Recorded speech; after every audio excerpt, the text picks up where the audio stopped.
আমি প্রশ্ন যেটা আসছে, আপনি হুজুর একটু দেখে আমাকে যদি অনুমতি দেন তাহলে আমি উত্তর দিব। ও আচ্ছা, কি করবো, কি প্রশ্ন নিব? আচ্ছা নিলাম, নিব, দেখে দেন। কারণ কমিটির অনুমোদন ছাড়া কোনো কাজ করাটা ঠিক হবে না। আমি তো মেহমান, এখানে মেজবান আছে, অভিভাবক আছে, ধারাবাহিক আমি আলোচনা চালিয়ে যাচ্ছি, এর মধ্যে প্রশ্ন থাকতে পারে এবং আমি যেটা বলবো অনুরোধ করবো, প্রশ্নের মাঝে আবার অনেক কিছু আছে, খটকা প্রশ্ন। আমাকে এমন প্রশ্ন করেছে যে নূহ নবীর নানির বাবার নাম কি? কিছুদিন আগে একজন প্রশ্ন করেছে আদম আলাইহিস সালামের পুত্র হযরত নবী শীস আলাইহিস সালামের স্ত্রী জান্নাতের যে হুর, উনার নাম কি? কি দরকার আছে ওনার শীস নবীর স্ত্রী জান্নাতের হুর ওনার নাম জানার কি দরকার? তার শোনা কমনি। আর নূহ নবীর নানির বাবার নাম, এটা বাড়ির কাছে কথা। অনেক লোক এখানে পাবেন যারা নিজের নানির নাম জানে না। আসলে ভাই কথা ঠিক না হয়েছে? এই লোকগুলি হলো খটকা প্রশ্নওয়ালা, মানে বক্তাদের আটকাইতে চায়। তা আপনাদের খেদমতে বলবো যে আমি বলছি না যে একেবারে পৃথিবীর সব আমি জানি, কথা বলতে গেলে অনেক সময় স্লিপ হবে। তো আমি একটু আগে একটা আয়াত কারিমা তিলাওয়াত করেছি, লা ইলাহা ইল্লা আনতা সুবহানাকা ইন্নী কুনতু মিনাজ জালিমিন। এখন তাড়াহুড়া করতে গিয়ে পড়তে গিয়ে যদি একটু এদিক সেদিক হয়ে যায়, সেটা আবার দেখবেন ধারণা তো অনেক লোক আছে। তো এটা হলো তাড়াহুড়া করে পড়তে গেলে এমন হয়, ইন্নী কুনতু মিনাজ জালিমিন, ইন্নী কুনতু মিনাজ জালিমিন, এটা তাড়াহুড়া করে পড়া হয়েছে। আর আয়াত এটা কোরআন শরীফে আছে না নাই? ঘুমাই দিয়েছেন নাকি? আছে না নাই? লা ইলাহা ইল্লা আনতা সুবহানাকা। আচ্ছা ঠিক আছে, নিচ্ছি।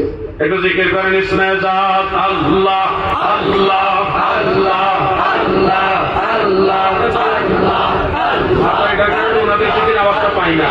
আল্লাহ আল্লাহ আল্লাহ আল্লাহ আল্লাহ।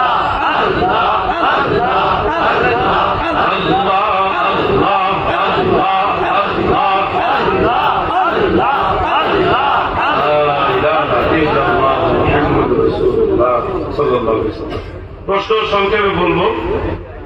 প্রশ্নকারী সালাম দিয়েছেন, আপনারা সবাই উত্তর দেবেন। আসসালামু আলাইকুম। হুজুর অনেকে নবী সাল্লাল্লাহু আলাইহি ওয়াসাল্লামকে বিশ্বনবী বলে থাকেন, নবী সাল্লাল্লাহু আলাইহি ওয়াসাল্লামকে বিশ্বনবী বলা যাবে কি? আমরা যারা সুন্নি, বাংলাদেশে যারা আমরা সুন্নি মতাদর্শী, আমরা আল্লাহ রাসূল সাল্লাল্লাহু আলাইহি ওয়াসাল্লামকে বিশ্বনবী এই শব্দটা বলি না। কেন বলি না সেটা আপনাদের বলছি। বলবেন কি না বলবেন সেটা আপনার ব্যাপার, কিন্তু আমরা কেন বিশ্বনবী বলি না সেই কারণটা আপনাদের সামনে তুলে ধরছি, তাহলে আপনাদের বিষয়টা বুঝতে সহজ হবে। আল্লাহ রাসূল সাল্লাল্লাহু আলাইহি ওয়াসাল্লাম তিনি কতটুকু এরিয়ার জন্য নবী, এই দুইটা বিষয় আপনারা কোরআনুল কারীমের দুইটা আয়াত থেকে জানবেন। একটা সূরা আম্বিয়া এর 107 নম্বর আয়াত, আপনাদের অনেকে জানা আছে, আমার সাথে পড়ুন। বিসমিল্লাহির রাহমানির রাহিম ওয়া মা আরসালনাকা ইল্লা রাহমাতাল লিল আলামিন। নবী গো, আমি আপনাকে সমগ্র সৃষ্টি জগতে রহমত বই অন্য কিছু হিসেবে প্রেরণ করিনি। মানে নবীজি শুধুমাত্র কোন আলমের নবী নয়, কোন এক জগতের নবী নয়, রহমত নয়। আমার নবীজি সমগ্র সৃষ্টি জগতের নবী এবং রহমত। এই হলো একটা আয়াত। আর একটা আয়াত আপনারা নোট করে রাখতে পারেন, সূরা ফুরকানের 1 নম্বর আয়াত, সূরা ফুরকানের প্রথম আয়াত। আমার আল্লাহ বলেন, তাবারাকাল্লাযী নাযালাল ফুরকানা আলা আবদিহি লিয়াকুনা লিল আলামিনা নাযীরা।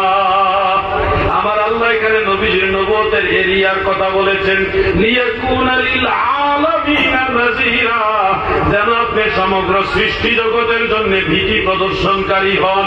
অর্থাৎ আমার নবীজি নবী হয়েছেন শুধুমাত্র এই এই বিশ্বের জন্য না, এই পৃথিবীর জন্য নয়। আমার নবীজি নবী, নবী শব্দের একটা অর্থ হলো বাশির ওয়ান নাযীর, সুসংবাদদাতা, জান্নাতের সুসংবাদদাতা, জাহান্নামের ভীতি প্রদর্শনকারী। এই বাশির ওয়ান নাযীর হলো নবী। নবী শব্দের একটা অর্থ হলো এটা, আরেকটা অর্থ হলো মুখবিরুল গায়ব, গায়বের সংবাদদাতা। এই জন্য আল্লাহ রাসূলের নবুয়তের সীমানা হলো লিল আলামিন, সমগ্র সৃষ্টি জগৎ, সমগ্র সৃষ্টি জগৎ। এবার আসুন বিশ্ব বলতে কতটুকু এরিয়া বোঝায়। বাংলা টু বাংলা অভিধান আছে, শব্দ ভান্ডার আছে, এগুলি আপনারা নিজেরা দেখবেন, সেখানে পাবেন বিশ্ব বলতে অনেকগুলো অর্থই বোঝায়।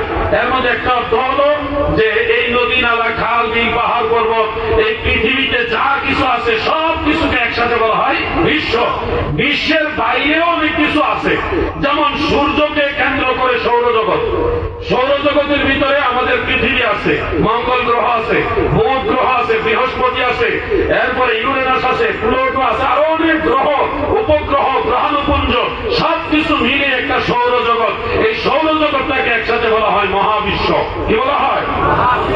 তাহলে আপনারা বলুন, বিশ্ব বড় হলো না মহাবিশ্ব বড় হলো? আমার নবী কি বিশ্বের নবী না মহাবিশ্বের নবী? মহাবিশ্বের নবী না বলে বিশ্ব নবী যারা বলছেন, দেখেন নবীজির এরিয়া শুধু এই বিশ্ব না, আরো বলে মহাবিশ্ব মানে সৌরজগৎ। এরকম সৌরজগৎ অসংখ্য, অগণিত, একাধিক, অসংখ্য সৌরজগৎ একসাথে মিলে, অসংখ্য সৌরজগৎ একত্রে মিলে একটা গ্যালাক্সি হয়। বলুন, আমার নবী কি বিশ্বের নবী না গ্যালাক্সির নবী? গ্যালাক্সির ভিতরে অসংখ্য সৌরজগৎ আছে, ওখানে শেষ না। এরকম অসংখ্য অগণিত গ্যালাক্সি একসাথে মিলে একটা ইউনিভার্স হয়। আমার নবী সেই ইউনিভার্সের নবী। শুধু এখানে শেষ নয়, এরকম অসংখ্য অগণিত ইউনিভার্স একসাথে মিলে একটা মাল্টিভার্স হয়। আমার নবী সেই মাল্টিভার্সের নবী। এখানে শেষ নয় গো, আমার দয়াল নবী আরো কত জগতের নবী শুনুন। অসংখ্য অগণিত মাল্টিভার্স একসাথে মিলে একটা সুপার ভার্স হয়। আল্লাহর নবী সেই সুপার ভার্সের নবী। সেই সুপার ভার্সের উপরে আরো কত কিছু আছে, আরো কত কিছু আছে, শুনলে আশ্চর্য হবেন। এই সবগুলো হলো প্রথম আসমানের নিচে। বলেন, আমাদের নবী কি প্রথম আসমানের নিচের নবী না উপরের নবী? লিয়াকুনা লিল আলামিনা নাযীরা। আমার নবী কুল মাখলুকাতের নবী, কুল কায়নাতের নবী। শুনুন, দ্বিতীয় আসমান, তৃতীয়, চতুর্থ, পঞ্চম, ষষ্ঠ, সপ্তম আসমান, সিদরাতুল মুনতাহা, আরশ, কুরসি, লৌহ, কলম সহ আল্লাহরই কুল কায়নাতে যা কিছু আছে, আল্লাহর নবী সব কিছুর নবী। কথা ঠিক করে দে। জোশে বলছেন বিশ্বনবী, বিশ্বনবী। ভাই, আপনি হয়তো এনকারেজে বলছেন না, কিন্তু আল্লাহ রসুলের শান, মান, আজমত, ইজ্জত এটুকু না। আপনি জেনে শুনে কেন নবীজিকে এটুকু এরিয়ার মধ্যে সীমাবদ্ধ করে দিচ্ছেন? বলবেন, হ্যাঁ, বিশ্বনবী বললে কুল কায়নাতের নবী অস্বীকার হয় না, এই জন্য বিশ্বনবী বলা যাবে। আমি বলবো, যদি এই যুক্তিতে আপনি নবীজিকে বিশ্বনবী বলেন, তাহলে এই যুক্তিতে আল্লাহকে বিশ্ব আল্লাহ বলবেন? যেই যুক্তিতে আল্লাহ রসুলকে আপনি বিশ্বনবী সাবিত করছেন বলার জন্য, ওই যুক্তিতে আল্লাহ তাআলাকে বিশ্ব আল্লাহ বলেন না কেন? আসল বিষয়টা হলো, ছলে বলে কৌশলে যে কোনো ভাবে আল্লাহ রসুল সাল্লাল্লাহু আলাইহি সাল্লামের ইজ্জতকে ছোট করার জন্যই তারা এই প্রসেসিং গুলি করে থাকে। দাদু, আমার নবীকে আমরা বিশ্ব নবী কেন বলি না? এবার কি বুঝতে পারছেন কিছুটা? আমার নবী কুল কায়নাতের নবী। আমরা বেশি না বলতে পারলো বলি দয়াল নবী, প্রিয় নবী, মায়ার নবী, আল্লাহর নবী, আল্লাহর রাসূল, এইভাবে বলি। কিন্তু বিশ্ব নবী বললে এটা আমাদের কাছে মনে হয় নবীজির এরিয়াটা আমরা খুব কম ভাবে ধরলাম। এত কম ধরলাম যে প্রশান্ত মহাসাগরের পানির তুলনায় সুইয়ের মাথার পানি যেরকম বেশ কম, এর চাইতে আরো বেশ কম করে আরো কম এরিয়া নবীজির ক্ষেত্রে আপনি উল্লেখ করেন বিশ্ব নবী। আরে বাবা, তোমার এই বিশ্বটা ওই মাল্টিভার্স সুপার পাসের কাছ থেকে বিশ্ব তো দূরের কথা, আমাদের এই গ্যালাক্সি খুঁজে পাবেন না, আমাদের গ্যালাক্সিটাই খুঁজে পাবেন না। সুপার ভার্স ওখান থেকে যদি পাওয়ারের দূরবীন লাগান, কাজ হবে না। তো কোথায় বিশ্ব আর কোথায় কুল কায়নাত? এই জন্য বলার ক্ষেত্রে আমরা যেন সতর্ক হয়ে বলি। নবীজি সম্মান বোঝার জন্য কপাল লাগবে, কপাল এমনি হয় না। আরেকটা কথা বলি, যেটা বললে আশা করি আপনারা বেয়াদবি নেবেন না, আমার উপরে নাখোশ হবেন না, বেজার হবেন না। আমরা বাংলাদেশের সুন্নি আলেমরা দয়াল নবীজির নাম মোবারকের সাথে জনাব শব্দটা বলি না। আপনাদের এলাকায় বলেন, আপনাদের বলার পিছনে কোনো এনকার নাই, এটা আমরা জানি। আমরা কেন জনাবে রাসূলুল্লাহ বলি না, এটার একটা কারণ বলতে চাই। আপনারা যদি প্রটোকল হিসেবে সম্মানের যে উপাধিগুলো এগুলি লক্ষ্য করেন তাহলে দেখবেন একজন চেয়ারম্যান, আপনাদের এলাকায় কি বলে আমি জানি না, চেয়ারম্যান বলে নাকি? হ্যাঁ, জেলা পরিষদের চেয়ারম্যান, এমএলএ, ওনার নামের সাথে জনাব শব্দটা ব্যবহার করা হয়। সাধারণত যারা সম্মানীয়, হাজার হাজার মানুষের চেয়ে একটু যারা সম্মানীয় তাদেরকে আপনারা জনাব অমুক সাহেব বলেন, জনাব অমুক সাহেব, জনাব অমুক সাহেব বলেন। কিন্তু জনাবের চেয়েও আর একটু বড় সম্মানিত শব্দ হলো মাননীয়, মান্যবর। মান্যবর জনাবের চেয়ে আর একটু বড় সম্মানীয় শব্দ হলো মান্যবর। মান্যবরের চেয়ে আর একটু হাই কোয়ালিটি সম্মানীয় শব্দ হলো মাননীয়। মাননীয় এর চেয়ে আর একটু বড় সম্মানীয় শব্দ হলো মহামান্য। কথা বুঝতেছেন আপনারা? জনাব হইল একেবারে নিচের ক্লাসের সম্মানিত, আর এর উপরেরটা হলো মান্যবর। মান্যবরের উপরে হলো, বলেন না মাননীয়, বলেন এরপরটা কি? মাননীয়। মাননীয় এর উপরে কি? মহামান্য। পৃথিবীতে যত মহামান্য ছিল, আছে, আসবে, সমস্ত মহামান্য যারা, তাদেরও মহামান্য হলো মুহাম্মাদুর রাসূলুল্লাহ সাল্লাল্লাহু আলাইহি ওয়াসাল্লাম। এই জন্য সম্মানের ভিতরে আমরা বাংলাদেশের সুন্নি আলেমরা নবীজির ক্ষেত্রে জনাব শব্দটা বলি না।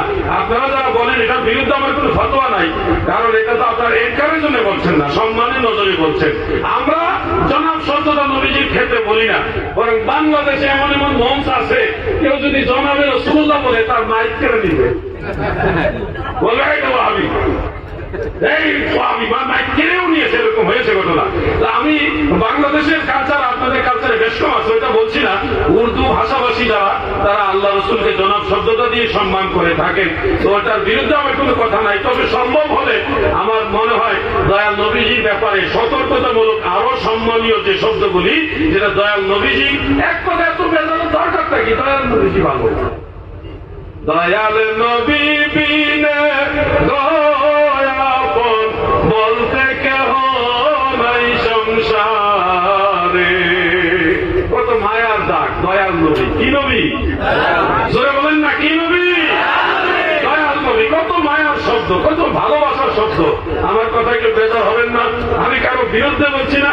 আমার কাছে মনে হলো জনাব শব্দটার চেয়ে আরো ভালো শব্দ যেটা, ওটা যদি লাগাইতে পারেন ভালো হয়। তাইলে আপনারা যেটা কালচারালি মনে করেন এটা ভালো, ওটা ব্যবহার করতে পারেন, আপনাদের এখতিয়ার। আল্লাহ আমাদের সবাইকে বোঝার তৌফিক দেন, বলেন আমিন।